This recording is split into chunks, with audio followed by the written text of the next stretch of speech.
Hvad så? Den er stadig fed forrest. Den er bedre bagerst. Jeg er enig. Ja. Den var rigtig fed forrest. Ja. Og meget federe bagerst. Ja. Jeg havde heller ikke regnet med, at den ville være lige så fed bagerst. Men jeg synes godt nok, eller forrest, var godt nok fed bagerst. Ja, jamen, jeg er enig, fordi men der var mange elementer, der gjorde noget af det samme. Ja. Og der var et breakdown, man fik et rigtig godt skub op i. Ja. Men der er lige de der drops der. Den første store camelback, den gjorde ikke en skid bag, synes jeg. Og det synes jeg faktisk. Så jeg fik ikke engang noget ud af det, men forrest virkelig god sustain floater.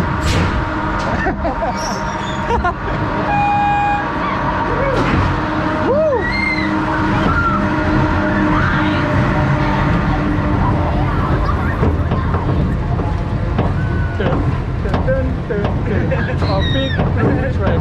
Det var et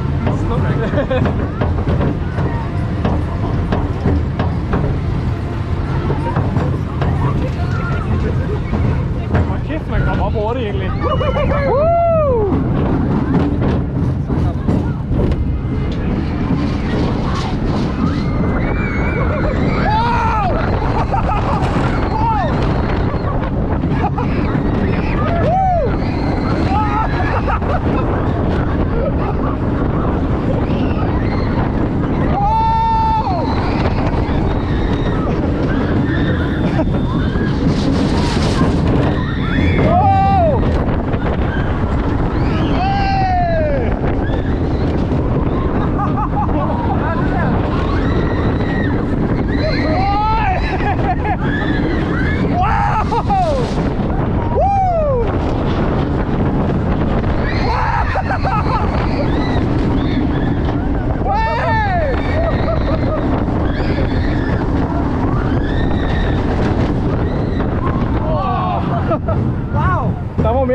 På, end jeg regnede med. Det var virkelig god.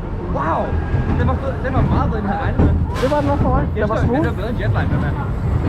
Ja, det er den vel ikke. Ja. Det er en model, der minder rigtig meget. Jetline. Det var... Der var virkelig god whip i den også. Altså. Jeg blev bedre end Jetline, bedre end næsten. Ja.